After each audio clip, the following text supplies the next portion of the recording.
Enfin terminé entre guillemets parce que j'ai pas regardé le match. J'ai bien sûr regardé les highlights, j'ai regardé ce qui s'est passé, etc. Donc j'ai quand même regardé un tout petit peu le match, on va dire. Allez, on va dire ça comme ça. Bienvenue dans cette nouvelle vidéo, bienvenue. L'Inter contre la Spal, 2-1. L'Inter dominé, il a stradominé, franchement, tout le long du match, rien à dire. Deuxième mi-temps à la 50e, Spal qui vient avec ce 1 but que bien sûr on a un tout petit peu risqué parce que j'ai eu vraiment peur. Je crois aussi, vous, qu'ils allaient égaliser parce que la dernière fois vous vous rappelez quand la Juventus a joué contre Lecce, il avait égalisé aussi. Après l'Inter, qu'est-ce qu'elle a fait? Elle n'a pas profité, il a égalisé aussi. Donc voilà, cette fois-ci on a réussi à en profiter encore une fois. Enfin, encore une fois, pour la première fois, donc du faux pas de la Juventus, et on est passé premier. Enfin, premier, c'est là où est-ce qu'on devrait y être. Premier, non, je rigole. C'est pas là qu'on devrait y être. Bien sûr, ça fait toujours plaisir, mais voilà, j'abuse un peu quand je dis c'est là qu'on devrait y être. C'est pas vrai. Bref, je suis content de la belle prestation de Lukaku, de la belle prestation de Lautaro Martinez. Qu'est-ce que ça fait plaisir, Les deux, quand ils jouent ensemble, c'est maintenant une harmonie géniale. Franchement, rien à rapprocher. C'est incroyable. C'est vraiment incroyable, franchement, rien à dire. Il faut dire qu'on est très limité avec les joueurs, surtout au milieu de terrain. On n'a pas les joueurs qui sont aptes comme Sensi, comme Barella. On a énormément de problèmes. Sanchez qui n'est pas là non plus. Donc, on a énormément de problèmes à ce niveau-là. Et ça fait un peu chier, on sait pas quand est-ce qu'ils vont revenir. Sensi, on n'a toujours pas compris qu'est-ce qu'il a. Donc la plupart disaient ouais, contre la Spal il va revenir. L'autre disait après c'est sorti, ah non en fait vient pas, c'est certainement début 2020. Putain, donc on ne comprend tout à fait pas ce qu'il y a avec Sensi. Ça fait un tout petit peu peur parce que si c'est vraiment toujours le cas comme ça, parce que comme j'ai bien compris, c'est quelqu'un de très faible niveau muscles, etc. Donc je l'espère que c'est pas tout à fait le cas, parce que sinon ça va être problématique pour nous. Donc je pense que si c'est vraiment le cas, l'Inter ne va pas le prendre parce qu'il est en prêt, donc il va pas certainement le prendre. Et on va dire d'un côté, si l'Inter ne va pas le prendre, ça va être un peu chiant parce que malheureusement il a ces problèmes là, mais d'un autre côté c'est un bon joueur italien, un joueur qui fait plaisir à l'Inter, qui fera plaisir aussi à l'Italie. Donc de l'avoir au moins, ça fait un peu chier. Je vais vous dire clair et net, ça fait un peu chier. De l'autre côté, on a retrouvé, on est en train de retrouver Lukaku. Que ça aussi, c'est incroyable. Mais Lautaro Martinez, les gars. Lautaro Martinez, quand je pense que l'année passée, Spalletti le tenait sur le banc. Vous imaginez le truc?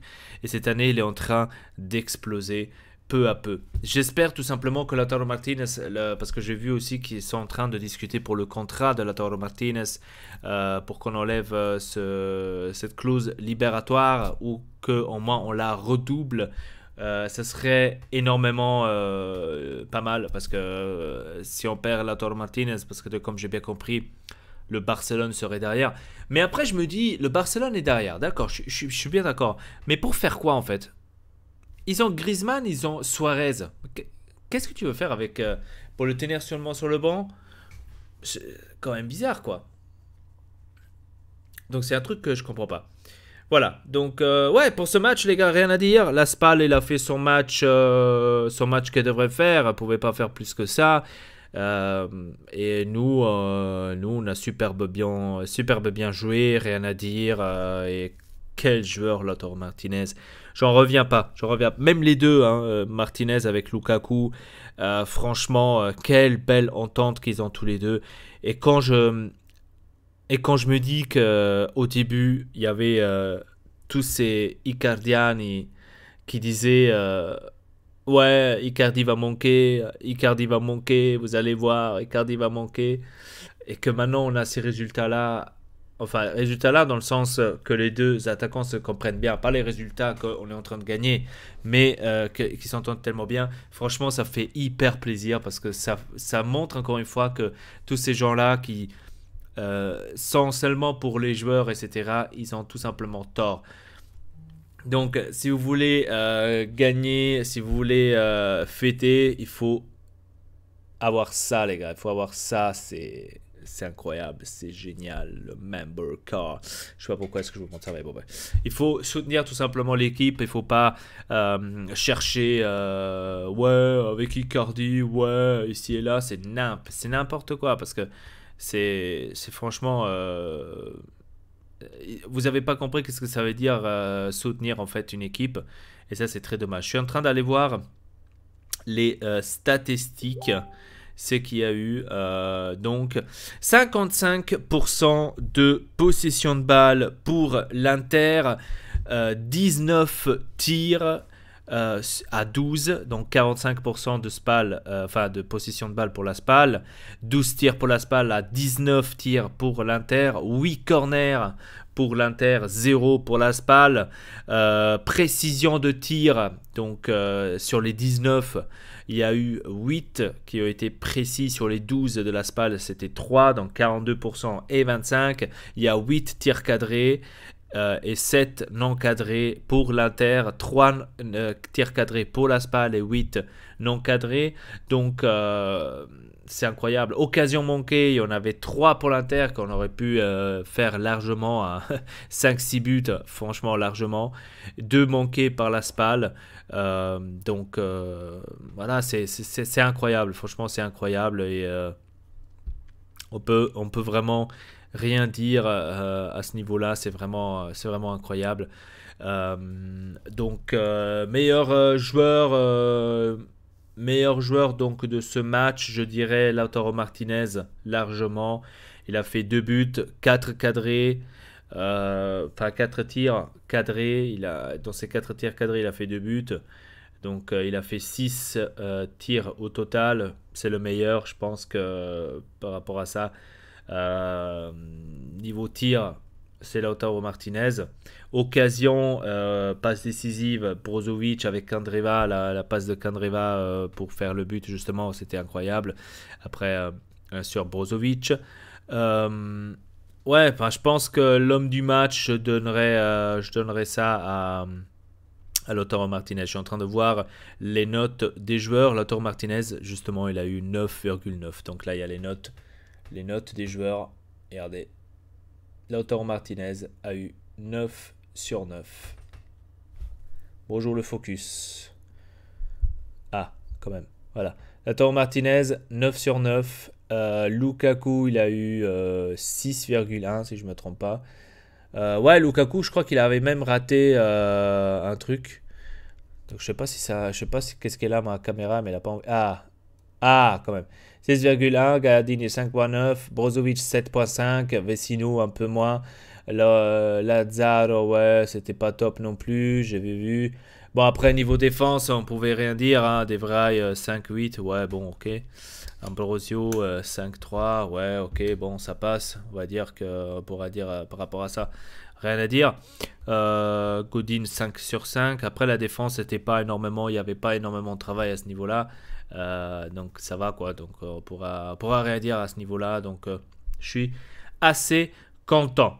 Voilà, donc ouais, quoi dire d'autre les gars, c'est super, c'est génial, c'est incroyable, donc pour vous dire, le Milan il a gagné aussi 1-0, c'est déjà le truc, pour vous dire à quel point, est-ce que c'est ça, donc on regarde le classement, l'Inter première avec 37 points, 36 points, la Juventus, rien n'est encore joué, donc pour ceux qui sont, ouais, on est premier, restez calme, Cagliari 4e, 3e la Lazio, 5e la Rome, l'Atalanta 6e, le Milan 11e, ça va donc ça passe, hein, le Milan gagne mais ça sert à rien ce qu'ils gagnent là, ils sont toujours là, collés au cul derrière et j'espère qu'ils chuteront. Donc bref, sur ce les amis, c'était tout pour cette vidéo. Dites-moi dans les commentaires comment vous avez vu ce match contre la SPAL. Je suis vraiment content parce que pour une fois on a su en profiter de ce faux pas de la Juventus.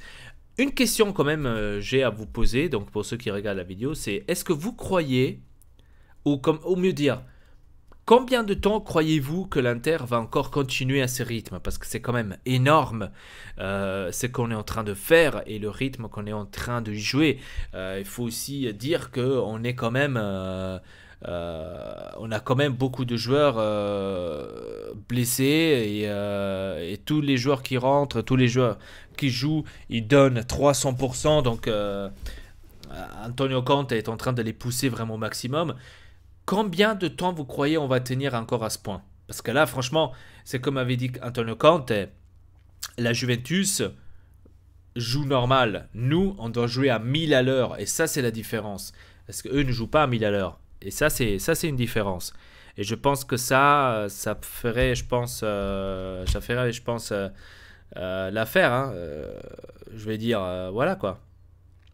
Après, je sais pas, hein, je vous dis ça comme ça, mais j'ai peur que l'Inter va avoir un truc que ça va caler. Et j'ai peur de ça. Prochain match, les gars, contre la Rome. Le 6 du 12. Ensuite, on aura le Barcelone. Oh mon Dieu. Oh mon Dieu. Oh mon Dieu. Et après, pour finir l'année, on a après Fiorentina, Genoa. Ça va, Fiorentina, Genoa. Après, début de l'année, ça va être à nouveau hardcore. On aura tout de suite le Naples. On aura l'Atalanta. Oh là là là là là là. Et après, le 9 du 2. Contre le Milan, je serai présent, je serai à San Siro, les gars. Donc, si vous voulez me croiser, venez à San Siro le 9 du 2.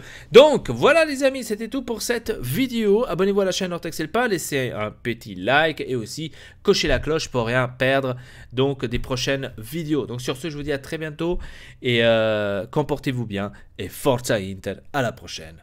Peace.